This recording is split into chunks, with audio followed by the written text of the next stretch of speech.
ਵਾਹਿਗੁਰੂ ਜੀ।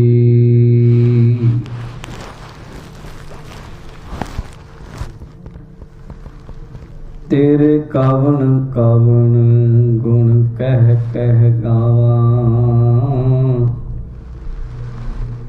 ਤੂੰ ਸਾਹਿਬ ਗੁਣੀ ਨਿਧਾਨਾ। ਤੁਮਰੀ ਮਹਿਮਾ ਵਰਨ ਨ ਸਾਕੋਂ, ਤੂੰ ਠਾਕੁਰ ਊਚ ਭਗਵਾਨਾ।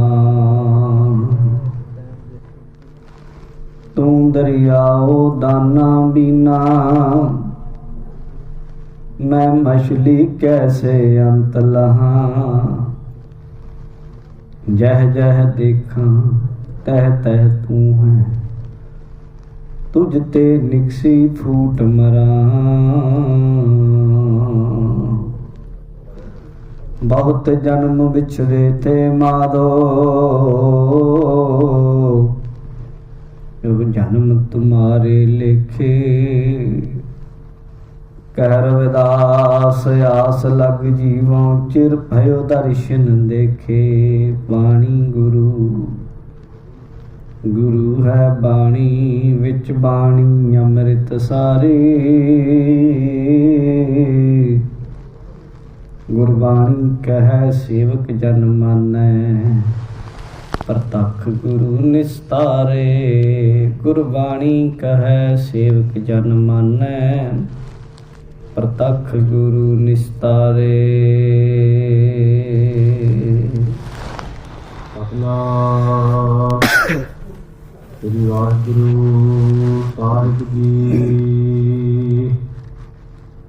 ਸਾਧ ਕੈ ਸੰਗ ਅਗੋਚਰ ਮਿਲੈ,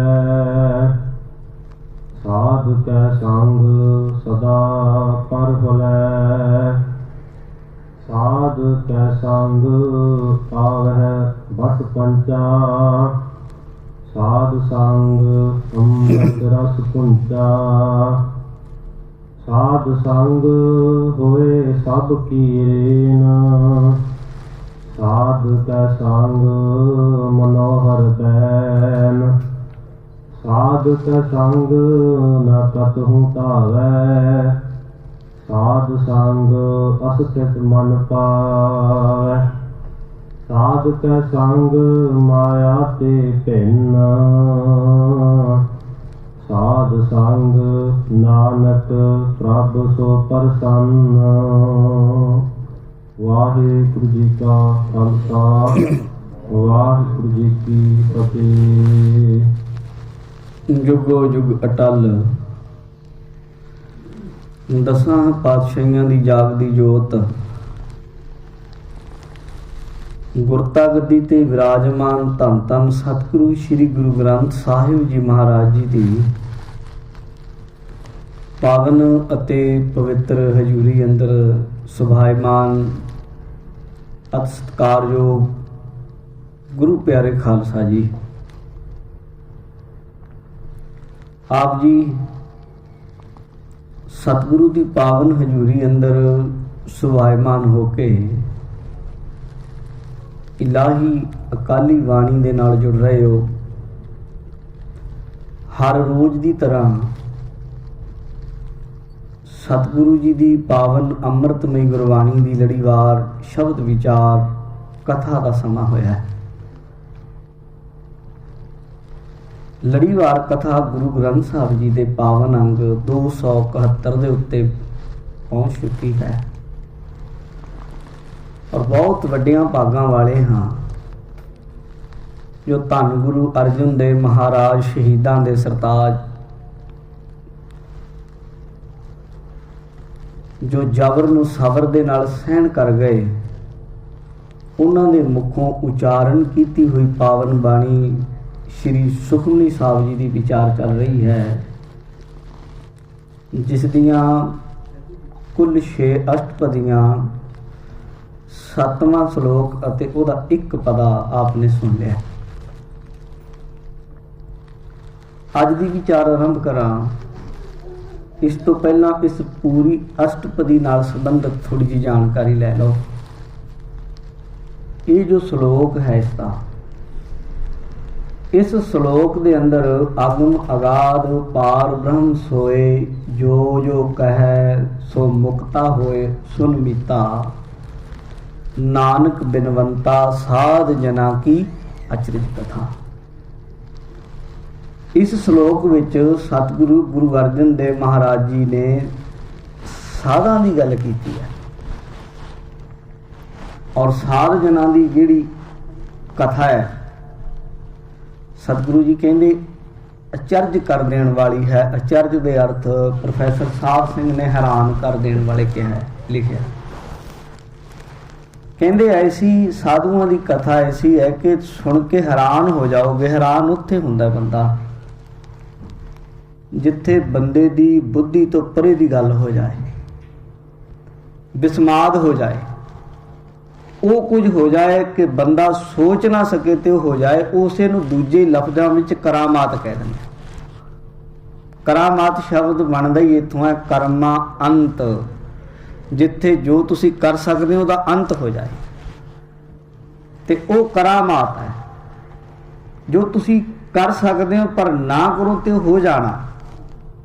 ते महाराज कहंदे साधां दी जिहड़ी कथा है वो इउं ही है, ज्यों ज्यों सुनोगे त्यों तो बिस्माद होंदे जाओगे।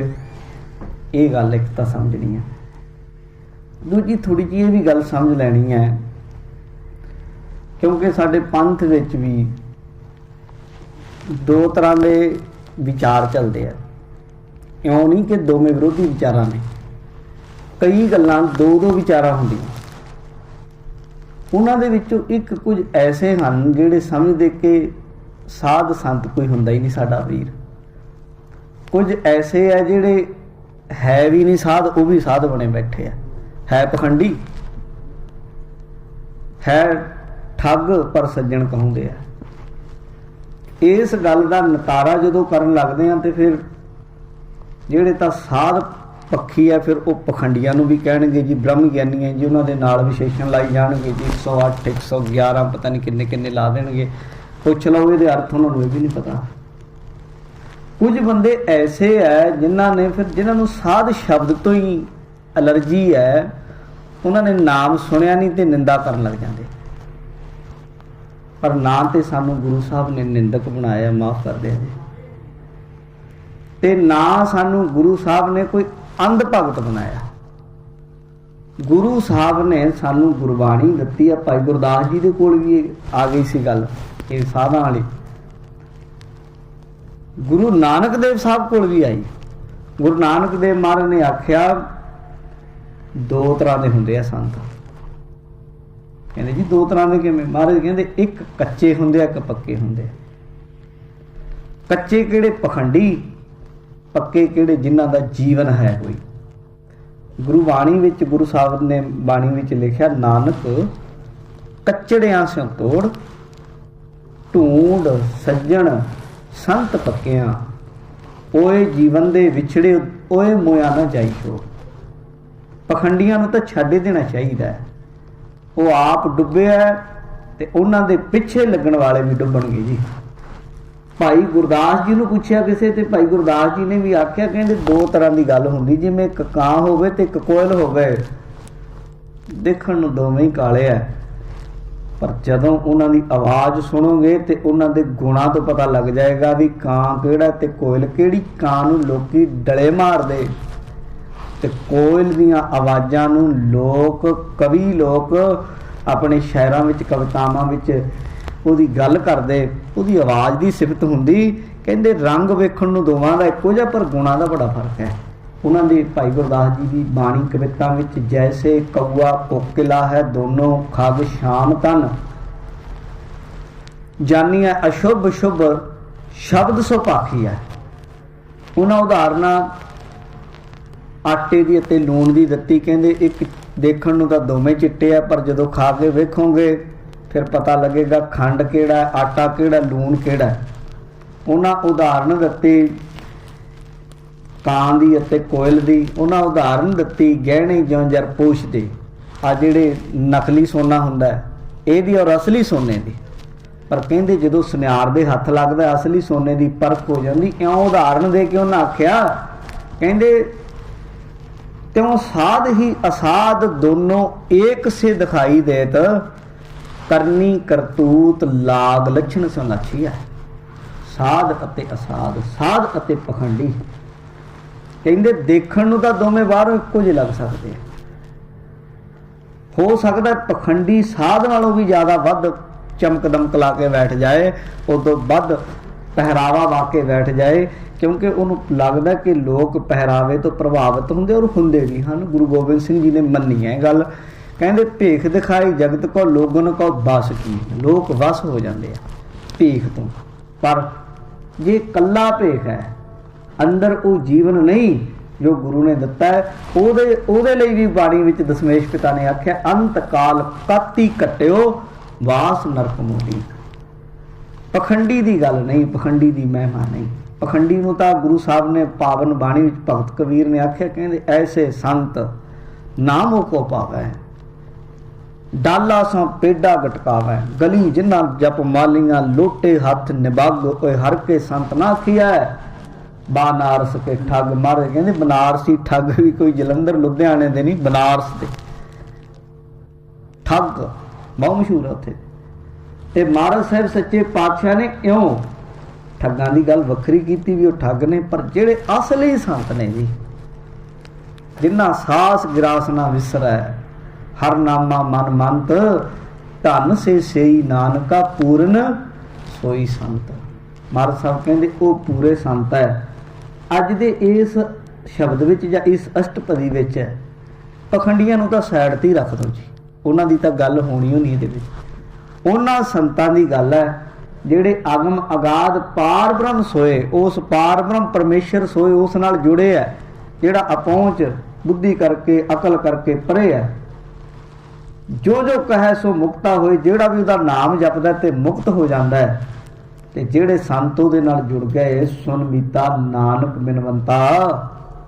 गुरु साहब कहंदे मित्रों सुनो, गुरु नानक देव जी कह रहे हैं, साध जना की अचरज कथा, उन्हां दी आश्चर्य कथा अज चलनी है। आओ सुनते हैं सतगुरु जी इस दूजे पदे दे अंदर उन्हां साधां दी, गुरमुखां दी, नाम रत्तियां रूहां दी की महिमा करदे हन। सतनाम श्री वाहिगुरू साहिब जी। साध कै संग अगोचर मिलै। अगोचर हुंदा जी जिहदे तक पहुंच ना हो सके इंद्रियां दी।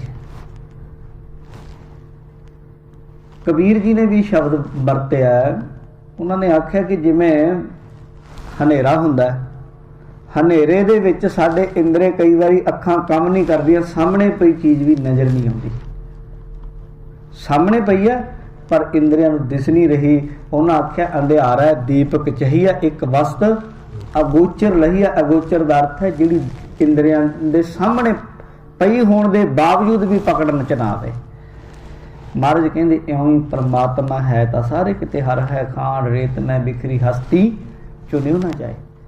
अगोचर जो साडे इन्हां बुद्धि, साडे नेत्र, साडे ज्ञान इंद्रे, साडे कर्म इंद्रियां दी पकड़ तो परे है, जो साडी तर्क वितर्क तो परे है। जो अकलां वाले जे पाउणा पा लंदे हुंदे ते बहुत लोकां कोल अकल है, पर साध संगत महाराज कहंदे वो अगोचर वाहिगुरू किवें मिलदा जी। कहंदे साध कै संग, जे किते गुरमुखां दी संगत हो जाए तो परमात्मा दा मिलाप भी हो जाता है। साध कै संग सदा परफलै। अगली पंक्ति विच देखो कैसे गुण हैं उन्हां विच। कहंदे साधुआं दी, पहला मैं दस चुकिया, बार बार मैं गल नहीं करनी भी जिहड़े असली संत है।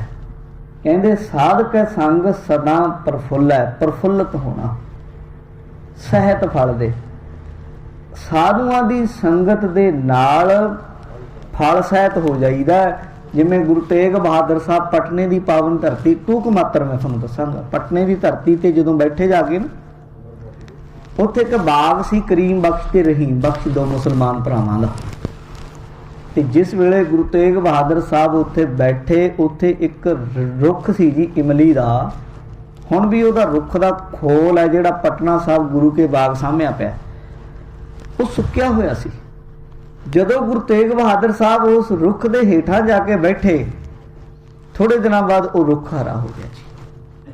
ਉਹਨੂੰ ਕਰੀਮ ਬਖਸ਼ ਰਹੀਮ ਬਖਸ਼ ਨੂੰ ਪਤਾ ਲੱਗਾ ਵੀ ਇਹ ਤਾਂ ਰੁੱਖਾ ਰਾਹ ਹੋ ਗਿਆ, ਇਹ ਤਾਂ ਸੁੱਕ ਗਿਆ ਸੀ, ਜੜ ਸੁੱਕ ਗਈ ਸੀ।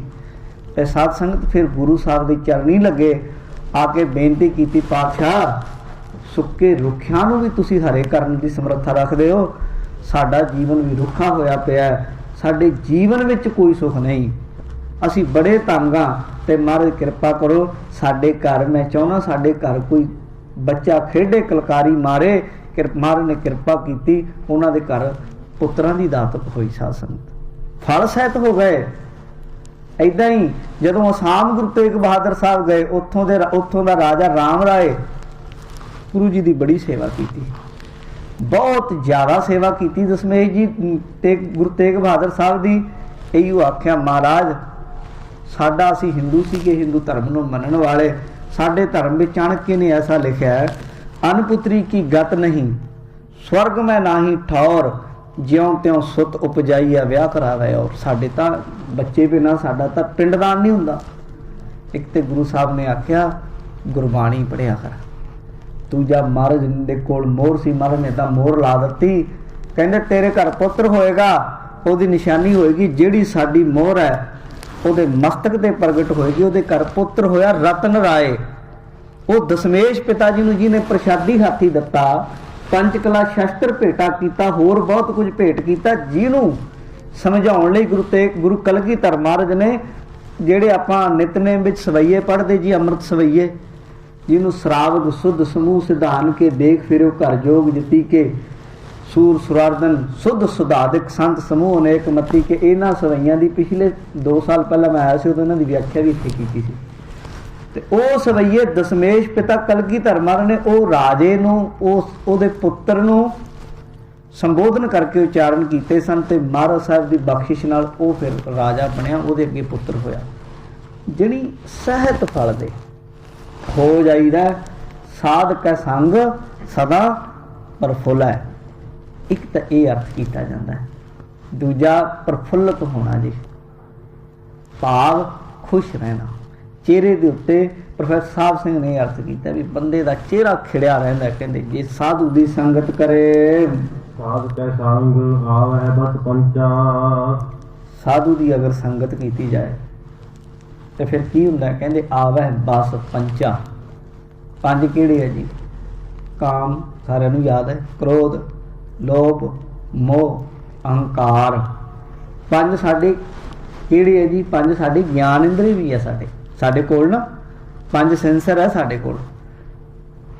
ਅੱਖਾਂ ਨੇ ਜੀ, ਕੰਨ ਨੇ ਜੀ, ਨਾਸਕ ਹੈ ਜੀ, ਰਸਨ ਹੈ ਜੀ, ਚਮੜੀ ਹੈ। ਇਹ 5 ਨੇ, ਪਰ ਇਹ ਸਾਡੇ ਵਸ ਹੈ ਨਹੀਂ। ਮਾਫ ਕਰਨਾ, ਅੱਖਾਂ ਖੁੱਲੀਆਂ ਨੇ, ਜੋ ਦਿਲ ਕਰਦਾ ਦੇਖੀ ਜਾਂਦਾ, ਪਤਾ ਹੀ ਨਹੀਂ ਕੀ ਦੇਖ ਰਿਹਾ। ਕੰਨ ਖੁੱਲੇ ਨੇ, ਜੋ ਗੰਦ ਮੰਦ ਚੁਗਲੀ ਨਿੰਦਿਆ ਆਉਂਦੀ ਹੈ ਸਭ ਅੰਦਰ ਸੁੱਟੀ ਜਾਂਦਾ ਹੈ। ਜੀਭ ਬੇਵਸ ਹੋਈ ਪਈ ਹੈ, ਤੇ ਸਾਧ ਸੰਗਤ ਇੰਨੀ ਬੇਵਸ ਹੋਈ ਪਈ ਹੈ, ਦੁਨੀਆ ਦੇ ਰਾਸੇ ਨੂੰ ਮਿੱਠੇ ਲੱਗਦੇ ਆ। ਭੈੜੀਆਂ ਤੋਂ ਜਿਹੜੀਆਂ ਚੀਜ਼ਾਂ ਗੁਰੂ ਨੇ ਰੋਕੀਆਂ, ਉਹ ਵੀ ਰਸ ਮਾਨਣ ਲਈ ਇਹ ਕਹਿ ਲਓ ਮਜਬੂਰ ਹੋਇਆ ਪਿਆ, ਤੇ ਚਮੜੀ ਸਪਰਸ਼ਤਾ ਵਿੱਚ ਭੱਜੀ ਫਿਰਦੀ ਹੈ। ਤੇ ਇਹ 5 ਵੀ ਆਪਣੇ 5 ਇਹਨਾਂ ਦੇ ਵਿਸ਼ੇ ਹੈ, ਸ਼ਬਦ, ਸਪਰਸ਼, ਰੂਪ, ਰਸ, ਗੰਧ। 5 ਦੇ 5 ਵਿਸ਼ੇ ਹੈ। ਤੇ ਇਹ ਸਾਧ ਸੰਗਤ ਵਸ ਨਹੀਂ ਜੇ ਆ ਰਹੇ, ਮਨ ਭੱਜਿਆ ਫਿਰਦਾ ਹੈ। ਗੁਰੂ ਸਾਹਿਬ ਨੇ ਬਾਣੀ 'ਚ ਲਿਖਿਆ, ਕਬੀਰ ਸਾਹਿਬ ਨੇ, ਕਬੀਰ ਕਾਇਆ ਕਦਲੀ ਬਨ ਭਇਆ, ਮਨ ਕੁੰਚਰ ਮੈਂ ਮਨ। ਕਹਿੰਦੇ ਕਾਇਆ ਸਰੀਰ ਤੇ ਵਿਚਾਰਾ ਇਉਂ ਹੋਇਆ ਪਿਆ ਜਿਵੇਂ ਕੇਲਿਆਂ ਦਾ ਬਾਗ ਹੋਵੇ, ਤੇ ਮਨ ਉਹਦੇ ਵਿੱਚ ਜਿਵੇਂ ਹਾਥੀ ਛੱਡ ਦਿੱਤਾ ਹੋਵੇ ਮਸਤ, ਤੇ ਛੱਡੇਗਾ ਕੇਲੇ ਦੇ ਬਾਗ ਨੂੰ ਕਿਤੇ ਹਾਥੀ? ਇਉਂ ਹੀ ਇਸ ਦੇਹੀ ਦੇ ਅੰਦਰ ਇਹ ਮਨ ਹੈ ਜਿਹੜਾ, ਇਹ ਮਨ 5 ਕਰਮ ਗਿਆਨ ਇੰਦਰੀਆਂ ਦੇ ਰਾਹੀਂ ਉਹਦੇ ਰਸ ਭੋਗਦਾ ਹੈ, ਤੇ ਉਹ ਰਸ ਐਸੇ ਭੋਗਦਾ ਅੱਗੇ ਵਿਸ਼ਿਆਂ 'ਚ ਤਬਦੀਲ ਹੁੰਦੇ ਆ। ਕਾਮ, ਕ੍ਰੋਧ, ਲੋਭ, ਮੋਹ, ਅਹੰਕਾਰ ਵਿੱਚ ਫਸਿਆ, ਤੇ ਬਾਰ-ਬਾਰ ਮਾਇਆ ਤੇ ਅਟਕਾ, ਬਾਰ-ਬਾਰ ਉਧਰ ਨੂੰ ਜਾਂਦਾ ਹੈ, ਤੇ ਮਨ ਟਿਕਦਾ ਨਹੀਂ। ਬਹੁਤ ਯਤਨ ਬੰਦਾ ਕਰਦਾ ਹੈ, ਇਹ ਸੈੱਟ ਹੀ ਨਹੀਂ ਆਉਂਦਾ, ਇਹ ਵਿਸ਼ਿਆਂ 'ਚ ਬਾਰ-ਬਾਰ ਜਾਂਦਾ ਹੈ। ਪਰ ਮਹਾਰਾਜ ਕਹਿੰਦੇ ਇੱਕ ਸੌਖਾ ਤਰੀਕਾ ਵੀ ਹੈ, ਸਾਧ ਸੰਗ, ਸਾਧ ਕੈ ਸੰਗ ਆਵਹਿ ਬਸ ਪੰਚਾ। 5 ਟਿਕ ਜਾਂਦੇ ਸਾਧੂ ਦੀ ਸੰਗਤ। ਕਿਤੇ ਕਰੀਏ ਸੰਗਤ ਸਾਧ ਦੀ, क्योंकि साधक संग नहीं कछ काल, बहुती घालना की लोड़ नहीं, क्योंकि जीवन ऐसा आदर्शमई है। उन्हों का जीवन वेख के अपने आप जीवन उच्चा हो जाए। भैड़े बंदियां कोल बैठांगे बदों कोल बैठांगे, बदों के पास मत बैठो, बदों का है अंजाम बुरा। बद ना बने तो बद कहलाओगे, बद अच्छा बदनाम बुरा। अगर बुरे बंदियां कोल बैठांगे तो बुरी संगत आएगी। जो जैसी संगत मिला सो तैसो फल खाए। तो गुरमुखां दी संगत नाल साध संगत ये पंज विकार भी बस आ जाते हैं। साध संग अमृत रस पुंचा।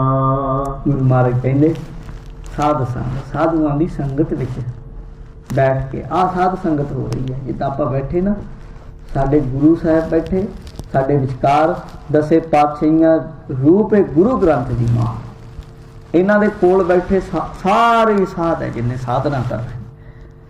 ते ये भी साध संगत है। कोई रब दे नाल मिलिया हुआ अभेद आत्मा महापुरुष भी साध हो सकता है।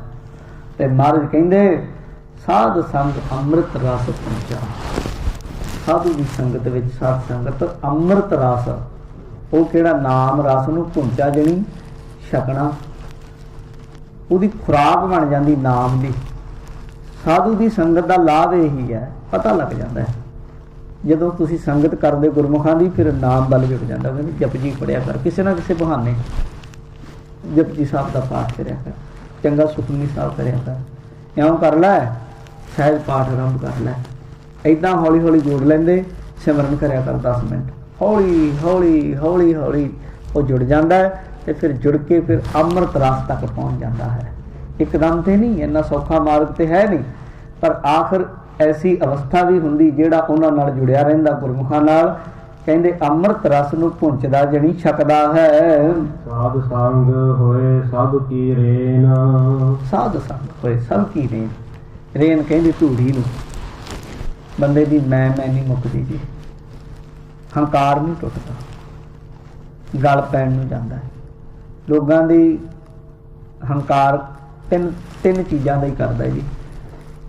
3 ਪਾਵਰਾਂ ਨੇ, 3 ਤਾਕਤਾਂ ਨੇ ਜਿਨ੍ਹਾਂ ਦਾ ਹੰਕਾਰ ਕਰਦਾ ਹੈ। ਮਨੀ ਪਾਵਰ, ਮਾਈਂਡ ਪਾਵਰ ਤੇ ਬਾਡੀ ਪਾਵਰ। ਮੇਰੇ ਵਰਗਾ ਦਿਮਾਗ ਕਿਸੇ ਦਾ ਨਹੀਂ, ਮੇਰੇ ਜਿੰਨੇ ਪੈਸੇ ਕਿਸੇ ਕੋਲ ਨਹੀਂ, ਮੇਰੇ ਵਰਗਾ ਸਰੀਰ ਕਿਸੇ ਦਾ ਨਹੀਂ, ਮੈਂ ਸੋਹਣਾ ਮੈਂ ਤਕੜਾ। ਤੇ ਜਦੋਂ ਸਾਧ ਸੰਗਤ ਵਿੱਚ ਆਉਂਦਾ ਨਾ ਜੀ, ਫਿਰ ਸਾਧ ਸੰਗ ਹੋਏ ਸਭ ਕੀ ਰੇਨ, ਉਹਦਾ ਹੰਕਾਰ ਟੁੱਟ ਜਾਂਦਾ ਹੈ। ਉਹ ਕਹਿੰਦਾ ਮੇਰੇ ਤੋਂ ਤਕੜੇ ਬੜੇ ਹੈ, मेरे तो सोने बड़े है इत्थे दुनिया में, मेरे तो वध पैसे वाले बहुत है, ते मेरे नालों अकलमंद दानिशमंद बड़े है। उन्होंने पता लग जाता भी दानियां दी वस दी गल नहीं। इत्थे गुरु साहब दी 2 पुत्रियां सन ना, एक बीबी दानी ते एक भानी। बीबी दानी भी बड़ी सियाणी सी। दानी का अर्थ हुंदा विद्वान सियाणा, दाना। भानी का अर्थ है भाना मनण वाला।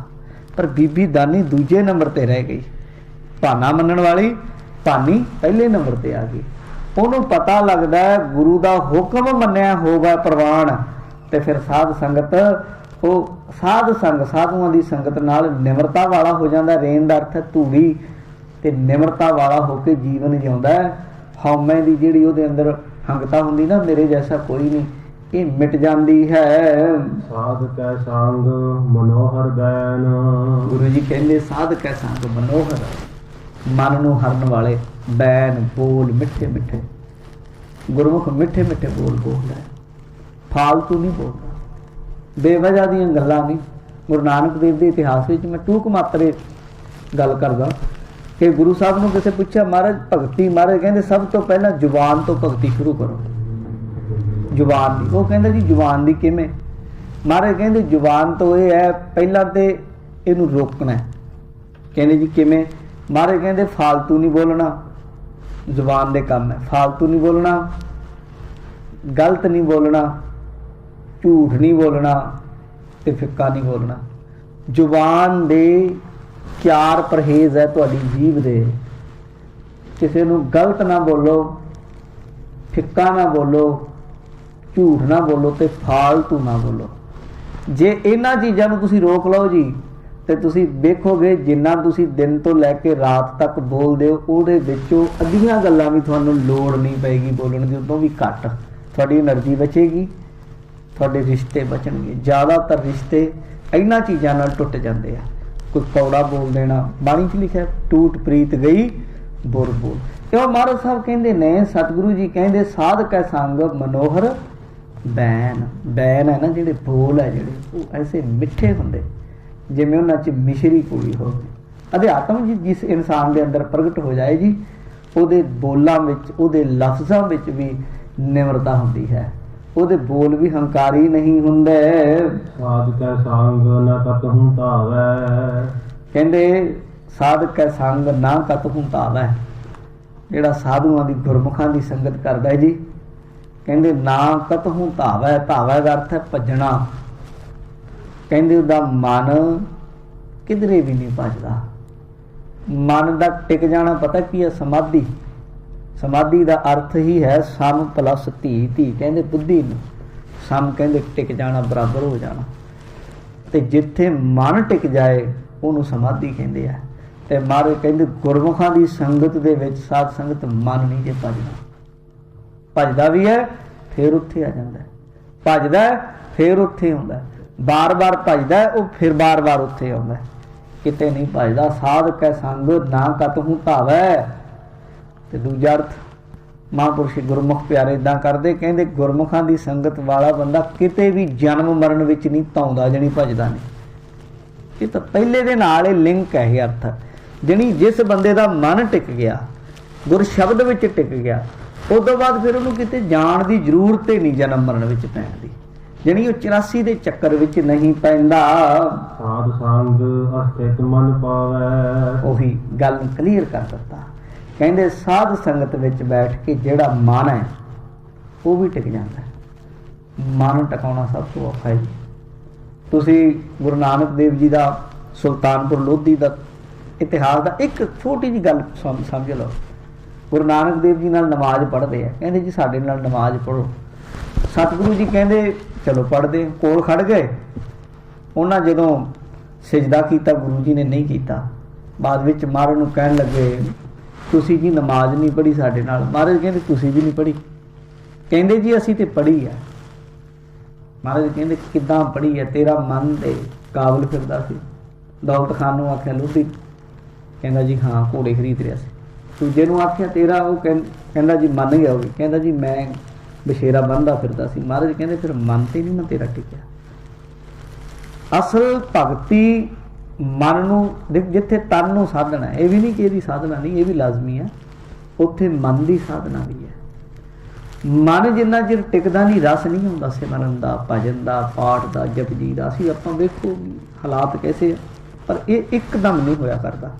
ਗੁਰੂ ਅਰਜਨ ਦੇਵ ਜੀ ਦੇ ਇਤਿਹਾਸ ਵਿੱਚ ਭਾਈ ਵੀਰ ਸਿੰਘ ਨੇ ਲਿਖਿਆ ਕਿ ਸਿੱਖਾਂ ਨੇ ਇੱਕ ਵਾਰ ਆਖਿਆ ਮਹਾਰਾਜ ਤੁਸੀਂ ਸਾਨੂੰ ਬਾਣੀ ਪੜ੍ਹਨ ਨੂੰ ਆਖਿਆ ਸੀ, ਮੈਂ ਬਾਣੀ ਪੜ੍ਹਦਾ ਜੀ ਪਰ ਕੁਛ ਬਣਿਆ ਨਹੀਂ। ਮਹਾਰਾਜ ਕਹਿੰਦੇ ਕਿਉਂ ਬਈ, ਕਿਉਂ ਨਹੀਂ ਬਣਿਆ? ਕਹਿੰਦਾ ਜੀ ਜਦ ਮੈਂ ਬਾਣੀ ਪੜ੍ਹਦਾ ਨਾ ਮੇਰਾ ਮਨ ਕਿਤੇ ਕਿਤੇ ਭੱਜਦਾ। ਗੁਰੂ ਸਾਹਿਬ ਕਹਿੰਦੇ ਗੱਲ ਬਣ ਗਈ ਹੈ। ਕਹਿੰਦਾ ਜੀ ਕੀ ਬਣ ਗਿਆ? ਮਹਾਰਾਜ ਕਹਿੰਦੇ ਤੈਨੂੰ ਪਤਾ ਤੇ ਲੱਗਣ ਲੱਗ ਗਿਆ ਨਾ ਮੇਰਾ ਮਨ ਭੱਜਦਾ। ਪਤਾ ਹੀ ਨਹੀਂ ਲੱਗਦਾ ਜੀ ਲੋਕਾਂ ਨੂੰ, ਸੰਸਾਰ ਦੇ ਲੋਕਾਂ ਨੂੰ ਇਹ ਗੱਲ ਨਹੀਂ ਪਤਾ ਮੇਰੇ ਅੰਦਰ ਕੋਈ ਐਸੀ ਚੀਜ਼ ਵੀ ਹੈ ਜਿਹੜੀ ਟਿਕਣਾ ਚਾਹੁੰਦੀ ਆ ਪਰ ਟਿਕ ਨਹੀਂ ਰਹੀ। ਜਪਜੀ ਸਾਹਿਬ ਤੁਸੀਂ ਪਹਿਲੇ ਦਿਨ ਪੜ੍ਹਦੇ ਹੋ, ਪਹਿਲੇ ਦਿਨ ਹੀ ਤੁਹਾਨੂੰ ਪਤਾ ਲੱਗ ਜਾਂਦਾ ਹੈ ਕਿ ਮੈਂ ਤੇ ਬੈਠਾ ਪੜ੍ਹ ਰਿਹਾ, ਟਿਕ ਕੇ ਪੜ੍ਹਨਾ ਚਾਹੁੰਦਾ। ਕੋਈ ਚੀਜ਼ ਹੈ ਜਿਹੜਾ ਹਜੇ ਭੋਗ 10 ਵਜੇ ਆ ਜਾਂ 12 ਵਜੇ ਜਾਣਾ ਹੈ ਫਿਊਨਲ ਦੇ ਉੱਤੇ, ਮੈਂ ਇੱਥੇ ਜਪਜੀ ਸਾਹਿਬ 7 ਵਜੇ ਪੜ੍ਹ ਰਿਹਾ ਜਾਂ 4 ਵਜੇ ਪੜ੍ਹ ਰਿਹਾ, ਇਹ ਪਹਿਲਾਂ ਹੀ ਉੱਥੇ ਤੁਰਿਆ ਫਿਰਦਾ। ਅੰਦਰ ਦੀ, ਆਪਣੇ ਅੰਦਰ ਦੀ ਖੋਜ ਆਰੰਭ ਹੋ ਗਈ ਪਹਿਲੇ ਦਿਨ ਹੀ। ਤੇ ਜਦੋਂ ਸਾਧ ਸੰਗਤ ਪਤਾ ਲੱਗਣ ਲੱਗ ਜਾਏ ਨਾ ਮਨ ਦਾ, ਇਹਨੂੰ ਕਹਿੰਦੇ ਆ ਸ਼ਾਸਤਰਾਂ ਵਿੱਚ ਮਨ ਦਾ ਸਾਖੀ ਹੋਣਾ, ਉਹਨੂੰ ਕਹਿੰਦੇ ਮਨ ਦਾ ਸਾਖੀ। ਆਪਣੇ ਉਹ ਆਤਮਾ ਹੀ ਹੈ ਜਿਹੜਾ ਮਨ ਨੂੰ ਦੇਖਦਾ, ਜਾਗਰਤ ਨੂੰ ਵੇਖਦਾ, ਸੁਪਨ ਨੂੰ ਵੇਖਦਾ, ਸੁਖੋਪਤ ਨੂੰ ਵੇਖਦਾ। ਉਹਨੂੰ ਵੇਖਣਾ ਹੀ ਤਾਂ ਅਵਸਥਾ ਸ਼ੁਰੂ ਹੋ ਗਈ। ਮਨ ਦੀ ਭਟਕਣਾ ਤੇ ਜਦੋਂ ਚੋਰ ਦੀ ਤੁਹਾਨੂੰ ਪਤਾ ਲੱਗਣ ਲੱਗ ਜਾਏ ਨਾ, ਸਾਵਧਾਨੀ ਹੋ ਜਾਏ, ਬੰਦਾ ਸਾਵਧਾਨ ਹੋ ਜਾਏ। ਅਸੀਂ ਤਾਂ ਸੁੱਤੇ ਪਏ ਹਾਂ। ਗੁਰੂ ਨਾਨਕ ਦੇਵ ਜੀ ਨੇ ਬਾਣੀ ਵਿੱਚ ਲਿਖਿਆ ਨਾਨਕ ਸੁੱਤੀ ਪਈ ਹੈ ਜਾਣ ਵਿਰਤੀ ਸਨ। ਪਹਿਰੇਦਾਰ ਸੁੱਤਾ ਪਿਆ, ਪਹਿਰੇਦਾਰ ਸੁੱਤਾ ਪਿਆ, ਗੁਰੂ ਜੀ ਉਠਾਰੇ ਦੁਨੀਆ ਹੁਸ਼ਿਆਰ। ਬੇਦਾਰ ਜਾਗਤ ਮੁਸੀਅਤ ਹੋ ਰਹੇ ਭਾਈ। ਦੁਨੀਆ ਦੇ ਲੋਗੋ ਜਾਗਦਿਆਂ ਨੂੰ ਮੁਸੀਅਤ ਕਹਿੰਦੇ, ਲੁੱਟੇ ਜਾਣਾ। ਤੁਹਾਡੀਆਂ ਅੱਖਾਂ ਖੁੱਲੀਆਂ ਦੇ ਸਾਹਮਣੇ ਤੁਹਾਨੂੰ ਲੁੱਟ ਰਿਹਾ ਤੁਹਾਡਾ ਮਨ, ਤੁਹਾਡੀ ਆਤਮਿਕ ਖੁਰਾਕ ਪੈਦਾ ਨਹੀਂ ਹੋਣ ਦੇ ਰਿਹਾ, ਇਹ ਟਿਕਦਾ ਹੀ ਨਹੀਂ ਤੇ ਤੁਹਾਨੂੰ ਪਤਾ ਹੀ ਨਹੀਂ ਲੱਗਣ ਦਿੰਦਾ ਕਿ ਮੈਂ ਕਿੱਥੇ ਤੁਰਿਆ ਫਿਰਦਾ। ਕਬ ਹੂੰ ਜੀੜਾ ਊਬ ਚੜ੍ਹਤ ਹੈ, ਕਬ ਹੂੰ ਜਾਏ ਪਿਆਲੇ, ਲੋਭੀ ਜੀੜਾ ਥਿਰ ਨਾ ਰਹਿਤ ਹੈ, ਚਾਰੇ ਕੁੰਡਾ ਪਾਲੇ।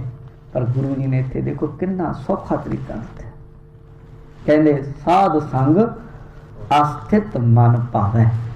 ਗੁਰਮੁਖਾਂ ਦੀ ਸੰਗਤ ਕਰਨ ਦੇ ਨਾਲ ਇਹ ਭਟਕਦਾ ਮਨ ਟਿਕਣ ਲੱਗ ਜਾਂਦਾ ਜੀ, ਰੁਕਣ ਲੱਗ ਜਾਂਦਾ ਮਨ। ਗੁਰੂ ਨਾਨਕ ਦੇਵ ਮਹਾਰਾਜ ਦੇ ਇਤਿਹਾਸ ਨੂੰ ਜਦੋਂ ਪੜ੍ਹਦੇ, ਬੜੇ ਸਾਰੇ ਲੋਕਾਂ ਨੇ ਸਿੱਧੀਆਂ ਆਪਣਾ ਮਨ, ਗੁਰੂ ਗੋਬਿੰਦ ਸਿੰਘ ਮਹਾਰਾਜ ਤੋਂ ਮਾਤਾ ਜੀਤਾ ਜੀ ਦਾ ਕਿਤੇ ਇਤਿਹਾਸ ਪੜ੍ਹੋ। ਇਸ ਗੱਲ ਦੀ ਮੈਂ ਮਾਫੀ ਵੀ ਚਾਹੁੰਦਾ ਕਿ ਅਸੀਂ ਇਤਿਹਾਸ ਪੜ੍ਹਨਾ ਛੱਡ ਦਿੱਤਾ ਆਪਣਾ, ਅਸੀਂ ਪੜ੍ਹਨ 'ਚ ਇੰਟਰਸਟ ਨਹੀਂ ਰੱਖਦੇ। ਤੁਹਾਡੇ ਗੁਰਦੁਆਰਾ ਸਾਹਿਬ 'ਚ ਕਿੰਨੀ ਸੋਹਣੀ ਲਾਇਬ੍ਰੇਰੀ ਹੈ, ਬੜੀ ਸੋਹਣੀ ਹੈ, ਪਰ ਬਹੁਤ ਘੱਟ ਲੋਕ ਹੈ ਜਿਹੜੇ ਉੱਥੋਂ ਕੁਝ ਪੜ੍ਹਦੇ ਆ। ਸਾਨੂੰ ਹਮੇਸ਼ਾ ਕੋਈ ਨਾ ਕੋਈ ਆਪਣੀ ਇਤਿਹਾਸ ਦੀ ਪੁਸਤਕ ਪੜ੍ਹਦੇ ਰਹਿਣਾ ਚਾਹੀਦਾ ਤਾਂ ਪਤਾ ਲੱਗੇ। ਮਾਤਾ ਜੀਤਾ ਜੀ ਦਾ ਇਤਿਹਾਸ ਪੜ੍ਹੋ, ਸ੍ਰੀ ਗੁਰਪ੍ਰਤਾਪ ਸੂਰਜ ਵਿੱਚ ਆਉਂਦਾ ਹੈ। ਮਾਤਾ ਜੀ ਨੇ ਵਿਆਹ ਤੋਂ ਬਾਅਦ ਆ ਕੇ ਕਲਗੀਧਰ ਮਹਾਰਾਜ ਸੱਚੇ ਪਾਤਸ਼ਾਹ ਨੂੰ ਪੁੱਛਿਆ, ਦਸ਼ਮੇਸ਼ ਜੀ ਨੂੰ, ਪਿਤਾ ਜੀ ਨੂੰ, ਸਾਡੀ ਮਾਂ ਨੇ, ਮੈਨੂੰ ਐਸੀ ਇੱਕ ਕੋਈ ਜੁਗਤੀ ਦੱਸੋ, ਸਿਮਰਨ ਦੀ ਤਰੀਕਾ ਦੱਸੋ ਜਿਹਦੇ ਕਰਕੇ ਮੈਂ ਸਿਮਰਨ ਕਰ ਸਕਾਂ ਤੇ ਮੇਰਾ ਮਨ ਟਿਕ ਜਾਵੇ। ਗੁਰੂ ਮਹਾਰਾਜ ਨੇ ਦੋ ਦੱਸੇ ਤਰੀਕੇ, ਕਹਿੰਦੇ ਇੱਕ ਹਠ ਯੋਗ ਹੈ ਜੀਤਾ, ਇੱਕ ਰਾਜ ਯੋਗ ਹੈ। ਗੁਰੂ ਨਾਨਕ ਦਾ ਘਰ ਹੈ ਜਿਹੜਾ ਸਹਿਜ ਯੋਗ ਹੈ, ਤੇ ਜਿਹੜਾ ਦੂਜਾ ਹਠ ਯੋਗ ਹੈ ਉਹਦੀਆਂ 8 ਪੱਧਤੀਆਂ ਨੇ, ਜਿਹੜੀਆਂ ਧਾਰਨਾ, ਧਿਆਨ, ਸਮਾਧੀ ਇਤਿਆਦਿਕ, ਇਹ 8 ਨੇ। ਇਹਨਾਂ ਦੀਆਂ ਫਿਰ ਅੱਗੇ 10-10 ਕਰਕੇ ਬਹੁਤ ਅੱਗੇ ਆ, ਪਤੰਜਲੀ ਯੋਗ ਤੋਂ ਸਾਰਾ ਆਉਂਦਾ ਉਹਦੇ ਵਿੱਚ। ਤੇ ਮਹਾਰਾਜ ਨੇ ਫਿਰ ਜਿਹੜਾ ਟਕਾ ਦਾ ਮਾਰਗ ਦੱਸਿਆ ਜੀ, ਉਹ ਆਹ ਦੱਸਿਆ ਵੀ ਸਾਧ ਸੰਗਤ ਕਰੋ। ਰਵਿਦਾਸ ਜੀ ਨੇ ਬਾਣੀ 'ਚ ਲਿਖਿਆ, ਮਿਲਤ ਪਿਆਰੋ ਪ੍ਰਾਣ ਨਾਥ ਕਵਨ ਭਗਤ ਤੇ, ਕਿਹੜੀ ਭਗਤੀ ਕਰਾਂ ਜਿਹਦੇ ਨਾਲ ਪ੍ਰਭੂ ਮਿਲ ਹੋਵੇ, ਮਨ ਟਿਕ ਜਾਵੇ। ਕਹਿੰਦੇ ਸਾਧ ਸੰਗਤ ਪਾਈ ਪਰਮ ਗਤੇ, ਆ ਸਾਧ ਸੰਗਤ ਹੈ ਜਿਹੜੀ, ਇਹਦੇ ਰਾਹੀਂ ਪਰਮ ਗਤੀ ਪ੍ਰਾਪਤ ਹੋ ਜਾਂਦੀ ਹੈ।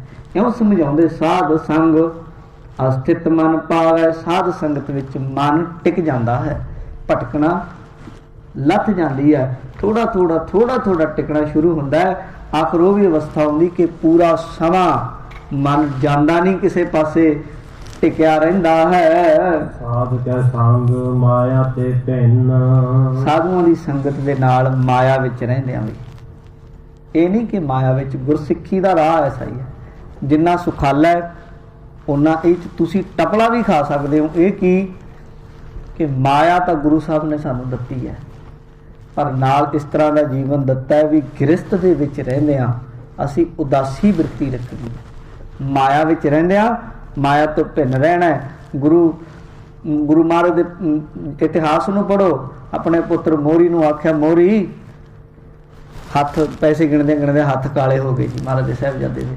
ਕਹਿਣ ਲੱਗੇ, ਜਿਵੇਂ ਹੱਥ ਕਾਲੇ ਕਰਦੀ ਜੀ, ਇਹਨੂੰ ਮਨ 'ਚ ਵਸਾ ਲਈਏ, ਮਨ ਵੀ ਕਾਲਾ ਕਰ ਦਿੰਦੀ, ਇਹਨੂੰ ਮਨ 'ਚ ਨਾ ਟਿਕਣ ਦੇ। ਇਹੀ ਯੁਕਤੀ ਹੈ।